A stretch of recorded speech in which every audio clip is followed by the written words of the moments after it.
Recientemente, organismos internacionales en materia de proyección de la economía, el Banco Mundial y el Fondo Monetario Internacional, publicaron importantes documentos sobre las perspectivas en la economía global. Dichos documentos llamaron la atención ya que se exponía el tema sobre la disminución de las tasas de crecimiento de la economía para el 2023. Asimismo, se abarca la tendencia al alza de la inflación. En la mesa de análisis Lo Marginal en el Centro, Alejandra Macías, economista y especialista en desarrollo social y finanzas públicas, profundiza sobre el tema de la crisis económica mundial. Lo que estamos viendo es que las proyecciones de crecimiento están por debajo de lo que el mismo gobierno estima para este año y para el próximo, ¿no?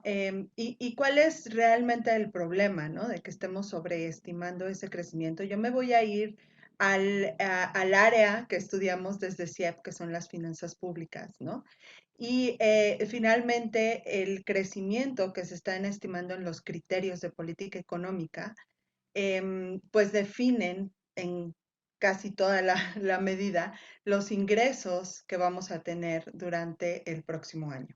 Los expertos en materia económica coinciden en que hay factores como la guerra en Ucrania, la persistencia de los efectos del COVID-19, así como la incertidumbre provocada por la inflación. De igual manera, se menciona que Estados Unidos estaría en una recesión que afectaría al pueblo mexicano. Pero eso no lo es todo, sino que el costo más grave es el incremento de la pobreza y el alza de precios de los productos básicos, que cobrará efecto en los hogares más vulnerables. Sin embargo, los gobiernos no parecen capaces de hacer frente a la magnitud del problema del desempleo, la pobreza y las familias con hambre. En su aportación, la doctora en economía Vania Sánchez menciona lo que pasa con esta situación de la crisis económica. La economía en general, entonces, se está enfriando y esto sin duda es preocupante por sus consecuencias. Por ejemplo, para el caso de México, que la doctora Alejandra Macías hacía énfasis en cómo le pegaría a las finanzas públicas.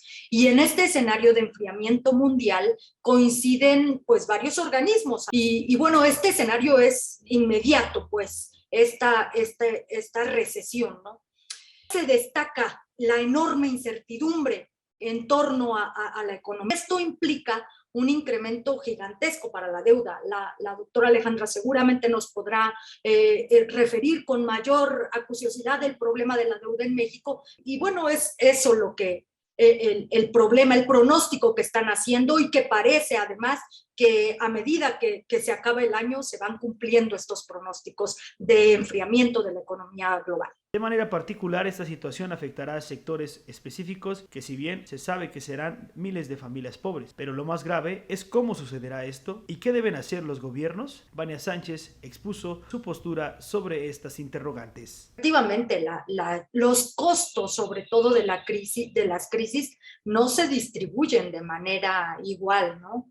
La falta de crecimiento económico, pues se traduce en general en falta de empleos, la inflación en caída de los salarios reales, el incremento de las tasas de interés, en el incremento de la deuda, pues de los deudores, de los acreedores, entre los que se cuentan los estados, como mencionaba la doctora Alejandra, y bueno, todo esto pues acaba afectando particularmente al grupo de países más dependientes, más endeudados, más periféricos, y bueno, y que tienen menor cantidad de recursos, que es en realidad en lo que consiste estar preparado o no para la crisis, ¿no?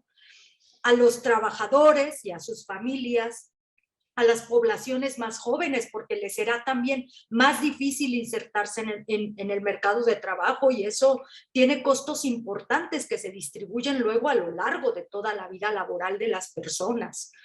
En general, tanto los países pues pobres y los trabajadores y sus familias y particularmente las generaciones más jóvenes pues son los que siempre cargan con los costos más grandes de las crisis. Todo esto sin crecimiento económico pues implica una condena a vivir en estas condiciones de pobreza, de carencias. Sí necesitamos crear un proyecto de nación, un frente común de todos los sectores, en la que todos los sectores estén representados, pero poniendo énfasis sobre todo en la necesidad de un mundo con mayor justicia social, con menor desigualdad económica.